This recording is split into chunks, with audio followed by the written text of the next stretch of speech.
Hello and welcome to the West Ham Breakdown with me, Jack Alderton, and my mate Callum Goodall in a week where West Ham were beaten 3-0 by Chelsea in one of the most comfortable displays Chelsea may have this season. It was pretty bad, wasn't it? We watched it together and we suffered, didn't we? We did suffer. There was a great, between the two of us, definitely a huge amount of frustration coming from the desk we were watching it at. It was quite hard to try and keep a lid on it at times. Just some seriously schoolboy stuff that just you. There were moments where it looked like we might be in it, and as soon as you let it run away like that, it's game over. It's inexcusable. Yeah, really, really disappointing. I think, particularly given that we felt in the preview that we'd sort of worked out a way that we might be able to survive and combat it, and we didn't see that play out on the pitch, although we did see a lot of what we expected Chelsea to do play out, which maybe makes it even more frustrating because it's so predictable. Yeah, I think it is worth saying right at the top of this podcast that everything we've seen from Chelsea so far this season indicates that they are on the way to becoming one of the top teams again. Enzo Maresca's had a really fantastic impact early on at Chelsea, and they are arriving on something that is more repeatable, more consistent, and therefore gives them a platform to be a lot better, I think, this season, especially with the number of players that they may be rotating in and out across the season. I kind of found myself saying all through the weeks, people saying, oh, what do you think about this one? How do you think we'll get on? You know, Chelsea have been really bad over the last few years. And I kept repeating, no, I see this Chelsea group as a team that are moving in the right direction really, really quickly. And as a team that should be competing in the top four this season, that has all the tools and it has tactically the right system now to be able to do that. And Enzo Maresca spoke after the game about not just being pleased with the way that they attacked, although wanting it to be better, which is always a good thing to hear your manager saying after you've won 3-0 and been really comfortable and missed a number of big chances, saying that he wanted the team to attack and defend better. So football manager press conference. I know. But he did say as well how pleased he was with the way that Nico Jackson and Cole Palmer defended from that 4-4-2, the fact that they were going to be 2v3 and how much running they got through and how committed they were to it. And I think, you know, he had that really sharp line as well recently where he said if the players don't buy, they don't play, when he was asked about the players buying in. He's really clear on what he wants to achieve there. He's really clear on how he wants to achieve it. And that sort of consistency of approach and sort of belief is starting to filter through the club, it feels, and you're seeing players performing at a much better level week in, week out. So it's really important we say that at the top of the pod, because we are going to be quite critical, I think, of West Ham today, because it was a really poor loss and a poor performance. But we have to say it was against a really good team that are playing some great football and look like they might be onto something this season. Now that we've got that out of the way, we have to kind of look at the overarching stuff so far. You spent, you did an incredible shift really in the last podcast after Fulham, playing good cop while I played bad cop really, and telling everyone that it's not quite so bad, and there are things there that maybe point to us being slightly better. And then we did the Q&A over on Patreon. A little snippet of that went out on YouTube, and I spoke on that about how a lot of the situations that we're arriving in are quite good, but we're not really seeing those situations being sort of realized in the sense that you might arrive in the right positions to generate good opportunities, or you might be arriving in the right positions out of possession and defensively to generate promising moments. Even in this game, I mean, there's a number of high turnovers against Chelsea. I think it was five or six high turnovers against Chelsea. Chelsea didn't record a single high turnover all game. So, you know, again, some of those right situations developing, but not really any kind of proper realization of top quality chances. And then at the other end, not proper realization of a defensive approach that stops the other team from generating high quality opportunities. And I guess we see that borne out in the data so far this season, where, I mean, I'm going to reel off a few numbers here, and I hope they're not like body shots, you know, nice. to the audience. I'm sorry in advance, everyone, but it is fourth most in the league for shots conceded, fourth most XG conceded so far, 15th for XG going the other way, the lowest NPXG, that's non-penalty expected goals per shot, so the lowest average chance quality in the entire division so far this season, the second most ball losses from just 16th for possession. So it's not like we're up there recording loads of the ball every single week and therefore losing it more often than other teams. We're just losing it a lot despite not having a huge amount of possession. It's horrible, and also second lowest for defensive duel success so far this season. So when you're looking at just those big headline data points that you want to be seeing sort of hovering around the top of the table, and, you know, Darcy and I, this morning we went, right, let's just have a look at the sort of other top 7 competitors this season and just see where they are. I was like, oh, well, we've got double their number of that. Oh, we've got half their number of that. And I'm talking about double and half, you know, the team that's bottom out of the top 7 competitors. It's pretty concerning when you look at the data so far, and I think that was reflected in what we saw happen on the pitch in this game against Chelsea. Yeah, I think that's 100% the case. I think the numbers make for pretty terrifying reading. What I will say is that it's going to be a lot harder to play good cop this week for sure. But what I will say is that I do think, and this is a huge oversimplification, and we will go into it in a lot more granular detail, of course. But there are moments, and I'm sure you'll agree, where it feels as though it's one bad decision away from falling into place. And that's something that's not going to be borne out by the numbers. Like, if you're making that wrong decision, then it is going to be bad, and that's going to be recorded in the data. But what's not going to be recorded is that on the left of the person in possession was someone wide open, ready to hit the byline and play a cutback. That never happened and therefore doesn't exist. But we saw that. We see it happen. Similarly, in defensive moments, it's those lapses in concentration where if they'd have just held the line, or if they'd have just got a little bit tighter, or if they'd been a little bit more front-footed and aggressive and closed down their man quickly, then the situation that comes out of them not doing that wouldn't also exist. But because they didn't do it, it does exist, and therefore the defensive numbers get worse. So that's not to absolve anyone of responsibility. I think it is a massive collective effort as well, and I think that the fact that we rank second worst in the league for defensive duel success is one of the most alarming for me, because I think historically that's been something that we've generally been pretty good at, and also we've spent quite a lot bolstering the defensive aspect of the team this season. And it's not like we've lost any kind of degree of willingness to be physical, right? Because we're picking up yellow cards all over the shop. There are players flying into tackles, getting yellow cards. So that aggression is still there.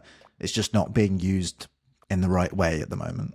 Yeah, and I think that is it. Again, it's a combination of decision making and probably a lack of understanding or sharpness with the system, because everyone's arriving that 1 second too late, whether it's they're running back too slowly or not at all, for certain players, which we'll get onto, or they're thought you were doing good cop. I said it was going to be difficult. Sledgehammer came out there.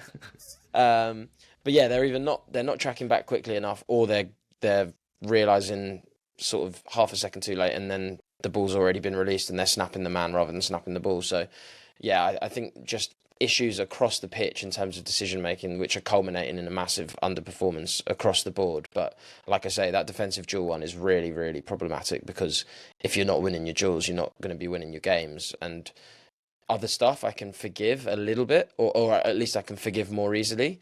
But for something that we were good at and shouldn't really have got any worse at, because largely a lot of the personnel are either the same or considered to be defensively good. Wan-Bissaka, Kilman, Guido Rodriguez, all players that I would consider to be more defensively competent than increasing our attacking output. So for that to coincide, alongside their arrivals is really, really concerning to me.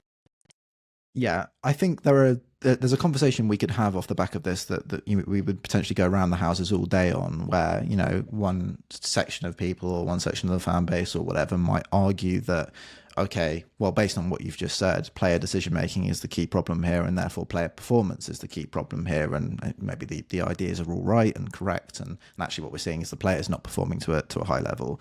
And there's another way of looking at it that would say, well, if a lot of the players aren't performing to a high level and a lot of the data isn't looking very good, then there's something wrong with the tactics and the approach to enable those players to produce their best work. And we could go around all day talking about those elements and which has more merit than the other.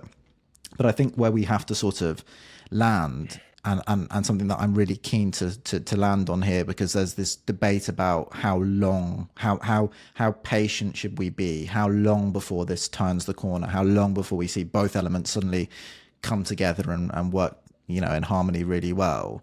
And yeah, whilst I absolutely want to be one of the people in this debate that says, let's take our time, we will get better, it's still early in the season, I do think that if you want to be a team that's competing for Europe, you can't lose 2 home games against your competition, because that puts you in a position where you do really need to win those games away from home, which is really difficult to do with Aston Villa and Chelsea being the teams that you've lost against. And I accept that we're still early time-wise in the season, but we're a few games in. We've had a full pre-season, and we come up against a manager today, and you mentioned another manager that's been doing quite well so far this season, Fabian Hertzler.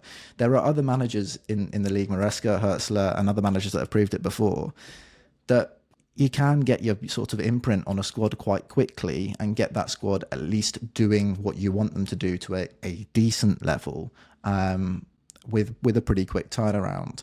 And so, yeah, like I say, whilst I want to be one of the people that says, let's take our time and we will improve. And I do think, like we've said, we are arriving in many of the situations that we want to be arriving in as a team. We're not necessarily converting those correctly as yet, but we are seeing at least some promise in the fact that we're arriving in those moments.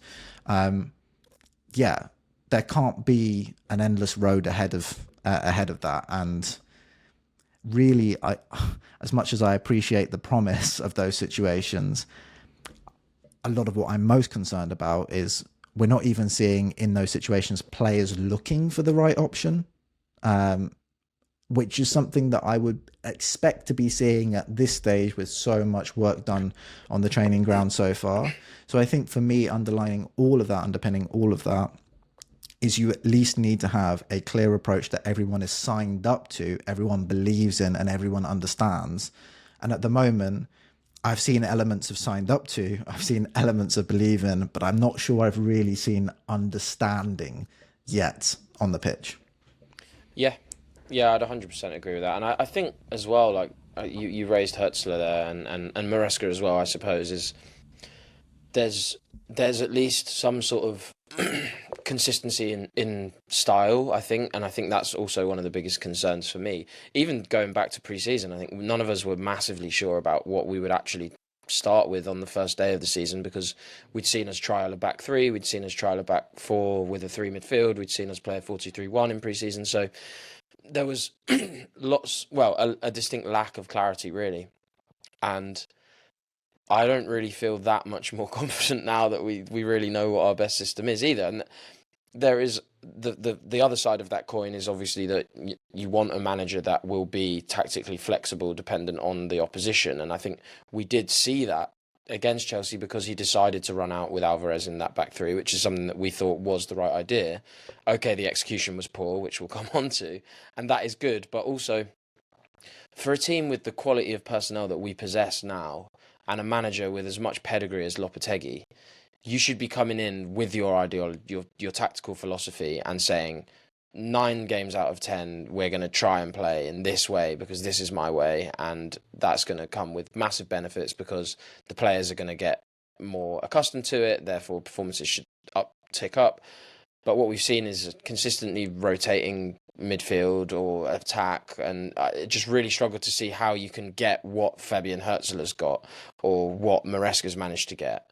And I think one of the other issues is that if you zoom out, you see that Hertzler and Maresca have also been rotating the personnel a lot, but are seeing much more consistent results because clearly the philosophy and the shape is the consistent sort of string, the thread that runs through it all, and the players are all buying in on the pitch because they're all training these ideas that they want to see played out on the pitch, whereas we just haven't seen any of that really. And I think that is alarming to say the least.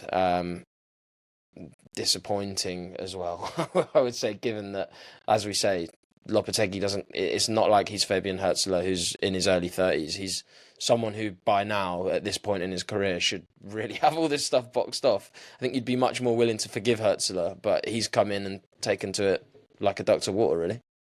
One thing that we have seen run consistently through all of Lopetegui's games at West Ham so far is the idea to attack with a 3-2-5, and certainly with 5 across the front line, and particularly with committing the fullbacks high. And this is not something that we didn't expect, right? This is something that we kind of knew was definitely going to happen this season with him coming in, as something that he's always done previously in his managerial career, and certainly was very successful doing at Sevilla in La Liga.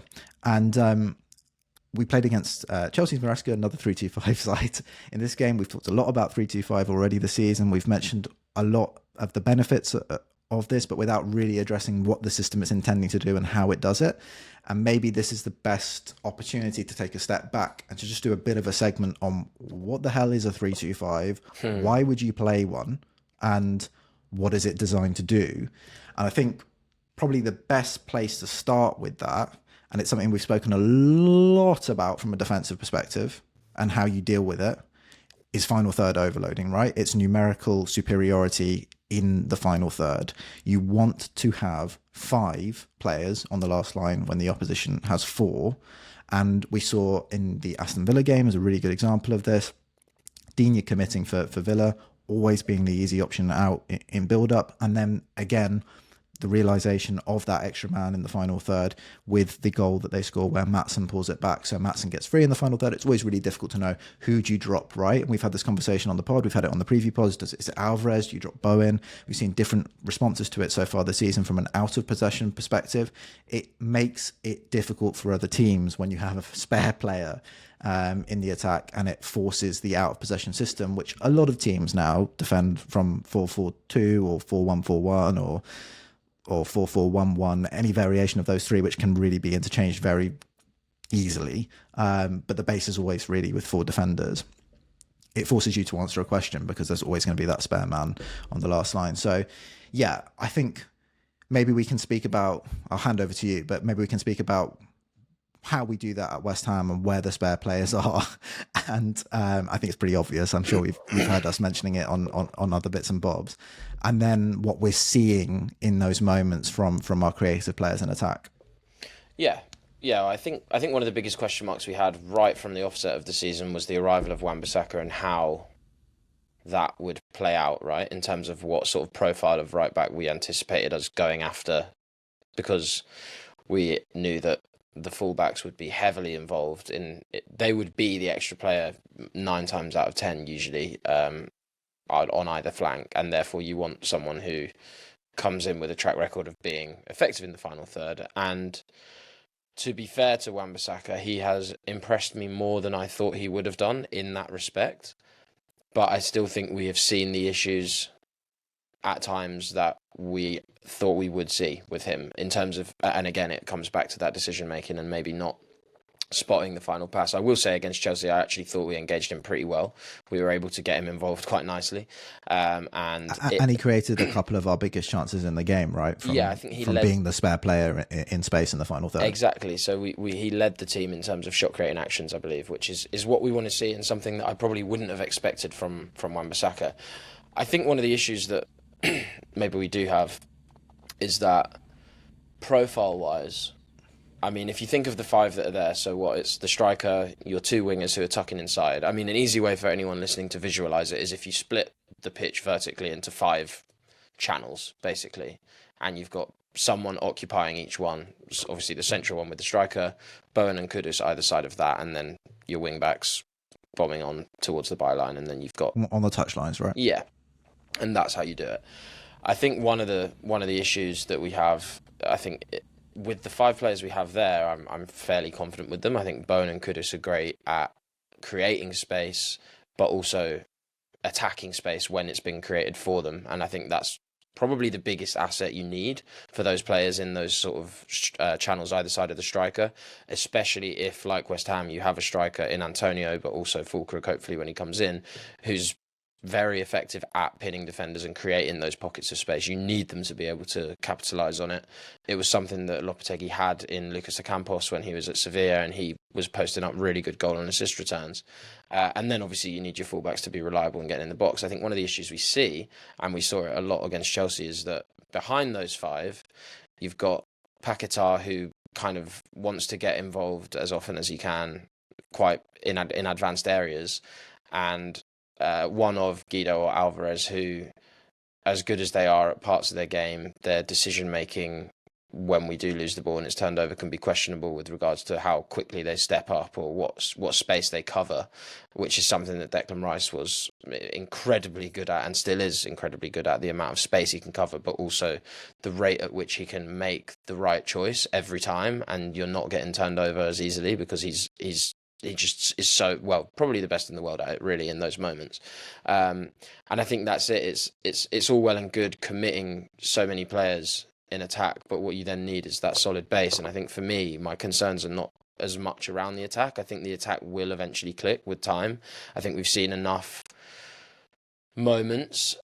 I think the problems are deeper, because when we do inevitably turn the ball over, we're then struggling when they start running towards us, which is what played out so often against Chelsea. And also you've got Wan-Bissaka and Emerson so high up the pitch that you're basically 2 defenders down, and if they don't break their backs to get back, which neither of them have been doing for my money, and that needs to improve massively, you're really going to struggle. But then also in Paquetá in possession, when we're struggling to get the ball into the box and it drops out to that sort of 6th man in the deeper area, you need someone who, like a Rodri or a De Bruyne, is going to just recycle that ball and allow you to start another wave of attack. And this, I think, is the absolute sort of key central point, is if this is going to click, when that ball is nodded out of the box by the defender and lands at the feet of one of your 2 midfielders, that person needs to be ready to engage a new wave of attack and not let their frustration take over and just try a hopeful ball because they think that they're going to be the one to unlock it, because that's when you end up on the receiving end of a deadly transition, because inevitably you build all this momentum and possession, you lose it, you're scrambling backwards, and against a team that possesses as much pace and dynamism as Chelsea, you're instantly on the back foot. So that is it's not the 5 really for me, it's that sort of 2 in front of the 3 that are the real problem, which probably actually maybe gets overlooked a bit when you are analysing this sort of 3-2-5 stuff. Is it the focus in possession is always on the 5. Oh, what's the balance of the 5? But I think if you zoom out a bit, you'll start to see where the issues really lie. I would say there are numerous issues here. I'm going to be perfectly honest, right? If I'm going to be completely honest, I think Wan-Bissaka's done a very good job of what we're asking him to do. But if I was setting up a team to play a 3-2-5 and I was picking who I wanted to be my right wing receiver, look at who some of the top teams in the division have in receiving in those positions, whether it's players like Madueke and Sancho at Chelsea, whether it's a Doku and a Savinho at Man City. I'm just providing some examples. I get that these teams are at the very top of the table and therefore they're afforded these luxuries because maybe they have more quality players in their base and therefore they can have more offensive players in those positions. For us, it's Wan-Bissaka and Emerson, which fine, have fullbacks receiving in those positions. A lot of teams in the league do have fullbacks receiving in those positions. Maybe have some fullbacks that have a track record of providing something in the final third, not 2 that don't have track records of providing very much in the final third. That, from a profiling perspective, is obviously an early concern, and was a concern before the season even started, right? We were already talking about, what about if Wan-Bissaka kind of is there to be maybe someone who inverts or joins a back 3, and therefore one of the wingers is going to be more touchline, and maybe you get Bowen and Kudus on the same side and you get some interplay on whatever, right? We were looking at it from the perspective of maybe that's the kind of thing that's going to happen. Or potentially just runs out Wan-Bissaka as a winger, and basically that's what we're seeing. Wan-Bissaka's practically playing as a winger when we have the ball. So that's the first thing for me. Profiles wise, even in the Chelsea game, another area which is a big concern for me is you've got Paquetá advanced, Edson Alvarez in a back 3. Okay, so you've signed Guido Rodriguez to be a destroyer in the middle. One thing you should know about Guido Rodriguez is he doesn't have massive legs and you have to put legs around him. So let's not get him to play midfield by himself and hook him after 35 minutes because it's very obviously a bad idea. These are just basic, what's the shape? How does it play out? Who do I want in each of these positions to receive the benefits of this shape or to counteract the negatives, the weaknesses of this shape? The second thing, and you mentioned Paquetá, it's not just Paquetá. Paquetá is kind of the centre of this issue because he's the player that's suffering most at the moment, I would say, as a result of this. But the key thing, and anyone who watched Man City Arsenal will know this because you watch Man City knock the ball about ad nauseum and pass it into the wide areas repeatedly, because where is the space when you attack with the front 5? The space is in the wide areas. That your half space wingers will do an effective job of pinning the defence more narrow, forcing the fullbacks to take more steps towards their centre backs, and opening more room for your players that receive in the wide spaces to have an opportunity.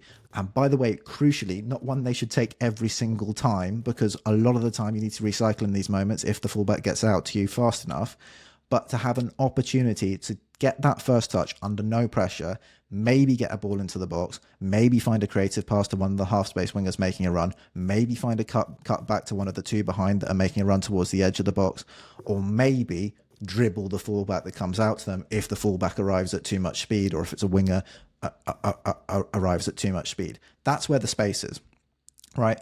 I've watched this team now for weeks so far this season get the ball into good positions in the final third, and I'm watching players not even looking for where the fullbacks are. There's a situation late in the game, I shared it on Twitter, you'll find it on my Twitter feed, where Kudus receives the ball. We've worked it across from Wan-Bissaka, comes through Thomas Souček, Mo Kudus, right in the middle of the box. Aaron Cresswell, who, I mean, I think it's a really tough ask for Aaron Cresswell these days to be going up and down, playing as practically a left winger, but comes on and is doing that role, is absolutely free as a bird in the box, loads of space around him because the defence has been pulled over by the system. This is the clear advantage of the system, and could have shoots from the edge of the box rather than playing a very simple pass to Aaron Cresswell, who could either shoot himself or pass across the box where there are about 4 players who could tap the ball in, because that's how the system is functioning. That's how it generates opportunities.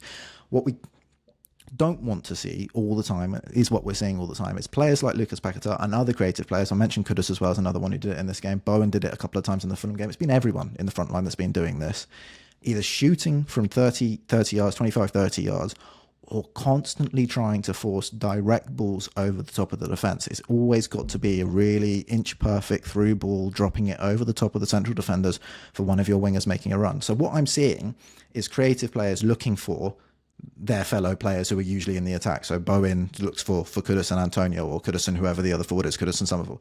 Paquetá has only got eyes for Bowen, Kudus, Somerville, Antonio, any of the forwards, not seeing the advantages of using the fullbacks in these situations. And fundamentally, and actually most crucially for me, is not just about therefore not generating good quality chances, because if you start laying the fullbacks in these situations, you'll see the MPXG that we're recording, the MPXG per shot that we're recording, jump from lowest in the league to one of the better teams in the league, because you start generating serious chances rather than half chances. It's actually the defensive stuff. For me, one of the hardest things to get your team to do in these situations, a big jump for us, right? To go from how we previously played to playing this completely different approach where you're trying to have more possession, dominate the game, force the opposition back, and then create chances in the final third. And also defend a bit by having the ball rather than defend without the ball. One of the hardest things to get right is that counter-pressing instinct. You have to, when you lose the ball in central areas, you have to win it back within sort of 2 or 3 seconds. You have to swarm on the ball, get really around the initial receiver, and then see where the most obvious pass is, and arrive on time, before time, really, so that you're able to turn it over. And a lot of the time what we're seeing at the moment is it's new to these players. Maybe there's some profiling issues. Maybe there are players in there that are having to do that job that don't necessarily have the legs to do it, or haven't been able to do it previously, whatever.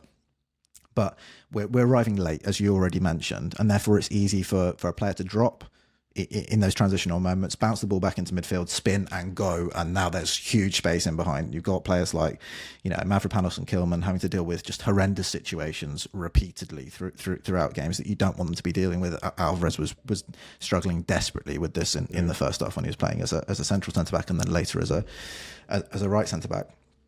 If you play the fullbacks rather than forcing those direct balls, where suddenly you have a 3 at the back because you've committed your 2 defenders, so it starts as a 5, you commit the 2, and you're now down to a 3, and then suddenly when you're facing counter-attacks and the goalkeeper's on the ball, or anyone in the centre of the pitch is on the ball, have 4 targets because the 2 wingers go and the 2 strikers, or the striker and the number 10 are already there, so you're 4v3 on the back line. If you play wide in those situations and you lose the ball in the wide areas, you've got the touchline and the byline as additional defenders, pretty much. It makes the counter-pressing so much easier, puts so much less pressure on your defensive players. It makes it so much more possible to force the ball out for a throw, or to force the ball long, and then your centre-backs just come across. And we saw it actually in the second half. We got better in the second half against Chelsea. We get better in the second half against pretty much everyone, and that's something that we'll come to in a second, right?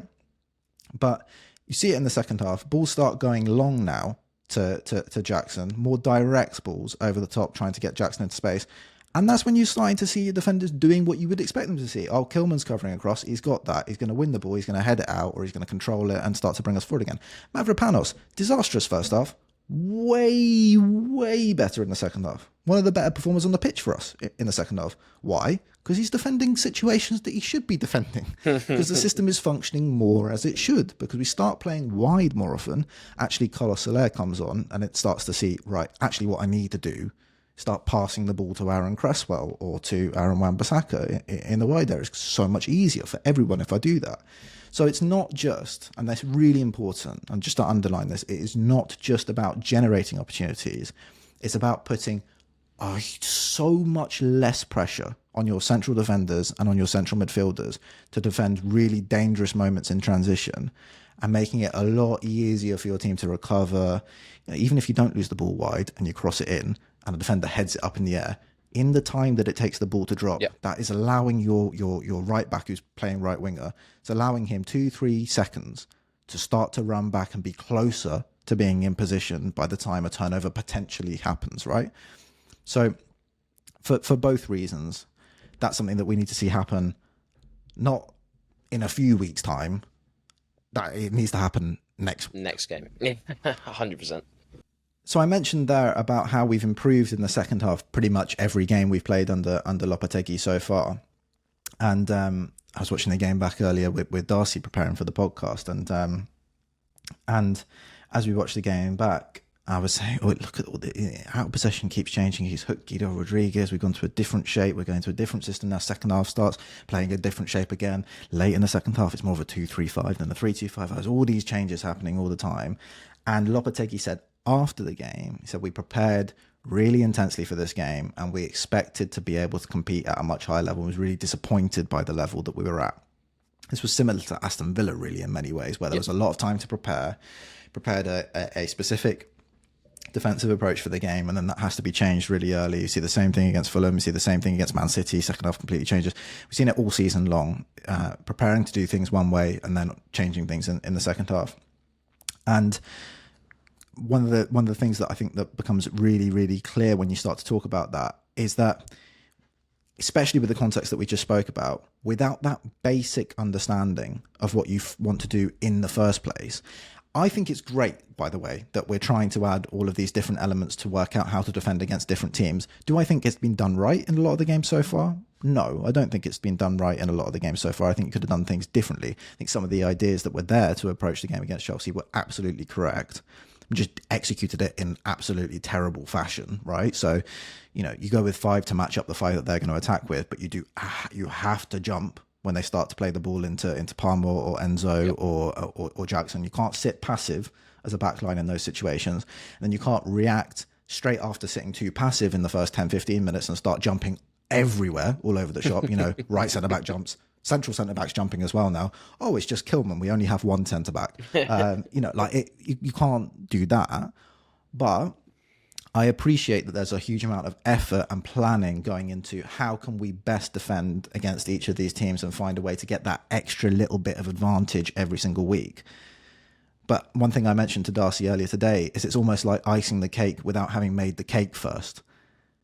Get your principles in place. Get the basics working. Once the basics are working, then you can start to do that. And it almost feels like with all this change that you were speaking about and change in system and change in defensive approach every week, it's limiting the actual development of just the first few things that need to start functioning at a good level to start to properly build this team into a successful top 8, top 7 challenger. Yeah, 100%. I think we're running before we can walk, right? And I think, like you say, it's admirable and refreshing, I think, but it's also stupid. Like you've come in with the remit to fix one of the leakiest defenses in the Premier League last season. Focus on that first. Like, make that goal number 1, objective number 1. Turn this terrible defense into a solid defense. We've done the part in the market by bringing in a really good defensive right back and a really good centre back in Max Kilman, both of whom have looked pretty impressive despite the terrible results that we've been having. Or terrible, maybe a bit strong, but uninspiring performances. But for someone who's been brought in with the pedigree, and we spoke a lot about it in the summer, about a sort of defence-first tactician who's coached some of the best defences consistently in Spanish football. He's taken teams to the finals of European trophies. He's won competitions, all because he's been able to coach a very good, well-drilled defence with the principles of the high line, of the committing the fullback. So it's not as if like he's trying to do things that he's never done before. He's doing things that he has done effectively. He also turned Wolves into a solid defensive unit, dragged them from flat last in the Premier League up to a respectable mid-table finish in half a season. So it's not as if it's, he's not done it in the Premier League before. Okay, he's not won anything in the Premier League. He's not done anything amazing in the Premier League, but he did come in and fix a defence that had Max Kilman at the heart of it. So I don't think it's unreasonable to expect him to be able to come in and do that task of fixing it. And once you've got that base, like you say, once you've got the Victoria sponge in place, then you start working on how to score the goals at the other end, which, fair enough, is not something that Lopetegui has been renowned for. He has been renowned for having a pretty middling goal difference at the end of the season because his goal against is low, but his goals for is also pretty low. But that's fine because you get results, and that's what we're all here for at the end of the day. We want to get back into Europe. But we're not going to do that if we're shipping what are schoolboy goals, really, because, as we say, it's just poor decision-making. It's a lack of cohesiveness in that back line because all it takes is one player to be out of position and the whole defence crumbles because it's so easy to exploit. And we saw it so many times against Chelsea in like the most obvious, frustrating... I mean, that second goal was just ludicrous. Like, pop like what 3 passes around in sort of central midfield because the midfield is just so out of whack, like, and then boom, Jackson's in again. And what's doubly frustrating is we've already seen this channel be targeted already for the first goal where they've played Jackson in the exact same space and nothing's changed and we're screwed again.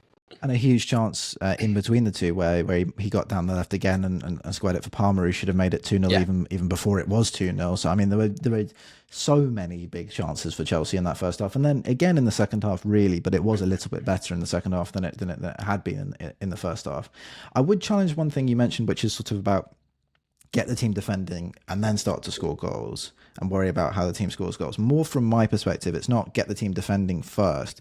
It's just get a simple and basic and repeatable defensive approach working first and then start to add the different elements. So for me, it's not really about trying to do complex things with the ball. More what it is trying to do complex things without the ball.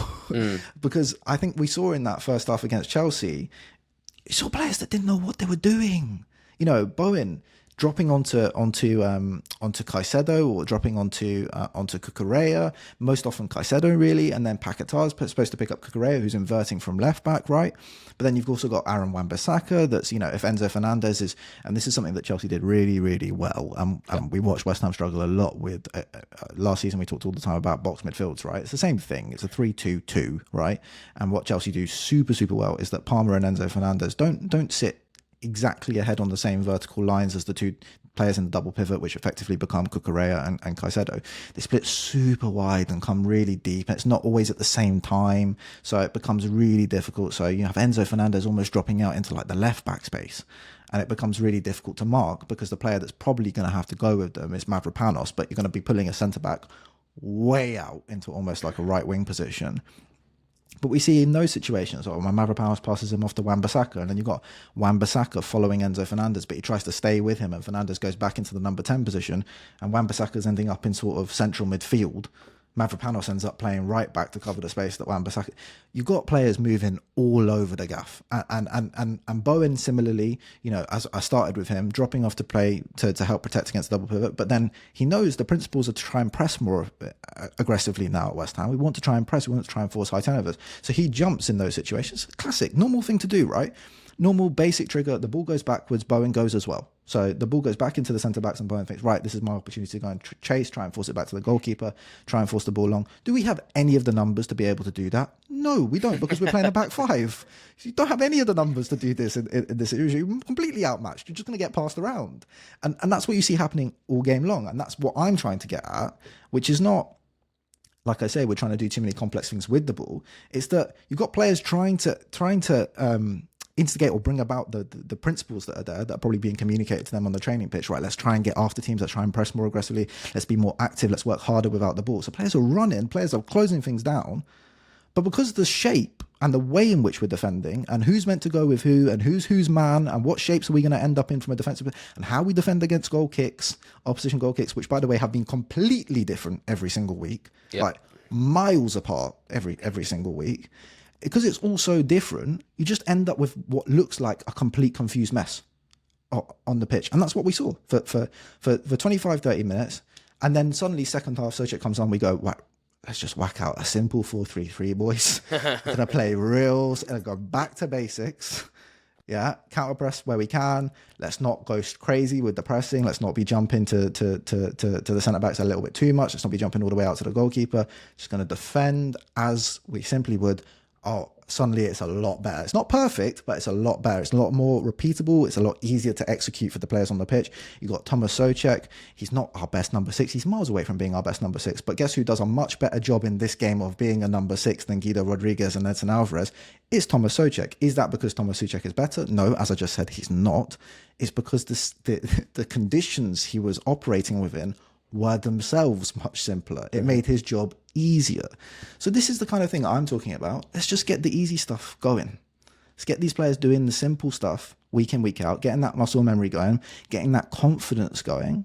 And then once they get that confidence going, then you can add the other elements, the extra information. Because at the moment, it seems like it's too much information. It seems like they're trying to take on too much at once and then just losing the kind of cohesiveness of all of those messages together to get something effective. Yeah. Every Football Manager player knows you choose the pre-made gegenpress tactic and learn about your squad first before you start to create an asymmetrical midfield that breaks the match engine. It's schoolboy stuff, Julian. No, but in all seriousness, you are right, it does feel like an overcomplicated. The midfield in particular, in terms of what they're all being asked to do, in which invariably leads them to all be in different positions at any one time, which, as we saw, and I think your reference earlier about the midfielders dropping deep and spreading so wide, I think was interesting because we saw it against City as well, right? With De Bruyne basically taking up left-back positions as well. Precisely. And the exact same thing happened. It split our midfield because all of a sudden they were like, oh shit, well, where do I go? I'm going to have to follow him. And then, boom, the entire middle channel opens up. Bernardo Silva can carry all the way into the final third. And we saw it again so many times against Chelsea. Less carrying. Same thing, Caicedo. Yeah, exactly. Loads of space. Just carries through. And that needs to be something that the coaching staff pick up on and go, well, we need to remedy this. And like you say, as soon as we simplified it all, stripped it back to basics, 4-3-3, get your single pivot in there, ride that space, and then build around it. Yeah, and your two players ahead just go onto the opposition double pivot. It's just way easier to go. Yes, you're 2v1. Yes, there are still weaknesses here, right? Because still, whoever's going to be playing as your number 6, if it's Thomas Souček, he's still going to have Cole Palmer and Enzo Fernandez, or whoever those two 10s are going to be, to marshal. But it becomes easier for his communication with defence as well, because, okay, what I'm going to do in this situation is I'm going to go to Enzo Fernandez because he's dropping, and then he can just shout across to Kilman as he's going, Palmer's yours. Your man, yeah. So now Kilman knows, all right, I've got to jump when Palmer's going to look to receive the ball. The communication from front to back becomes so much easier. Everyone knows what they're doing, rather than the complexity of what we've been starting with a lot of the time, where players just don't know how to communicate with each other or how to react to different situations or different rotations. And you're coming up against teams that do know what they're doing, right? Because gap opens up at right back. Chelsea really, really good. The right centre back's going to carry because he's going to take on a 1v1, take one player out of the game. Where's the ball going? It's going straight to Sancho in loads of space on the far side. It's just too difficult right now for this group. Yeah, no, I couldn't agree more. I think we've boiled it down to the most salient point, which is that we're basically overcomplicating stuff that doesn't need to be overcomplicated at this stage, particularly in a post-Moyes sort of fallout where you've got that added overcomplication of what the start point was and what the end point is, and you're trying to jump all the way to not uber complicated, but comparatively complicated in possession and out of possession tactics from the most back to basic stuff that you could really have done. From recovering and defend the box. Yeah, exactly. Really, proper simple stuff. So yeah, I think there are a lot of things to strip back that I think that can make us a more effective defensive side, and even to drill into just the Chelsea match in specific.